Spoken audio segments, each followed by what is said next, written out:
আজকে বানাবো মাছের মাথা দিয়ে মুড়ি ঘন্ট, সাথে তোমাদের সাথে পুরো রেসিপিটাও শেয়ার করব। দেখো, প্রথমে ডালটাকে ভালো করে ভেজে নিয়ে অল্প করে জল দিয়ে সেদ্ধ করে নিলাম। এখন সেদ্ধ হয়ে যেতে ভালো করে পুরো ঘেঁটে নিলাম।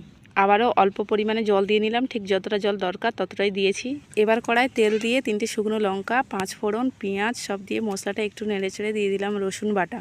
তারপরে মশলাটা আবার একটু নেড়েচেড়ে দিয়ে দিলাম 1 চামচ হলুদ, 1 চামচ লঙ্কা আর দিলাম আদা বাটা।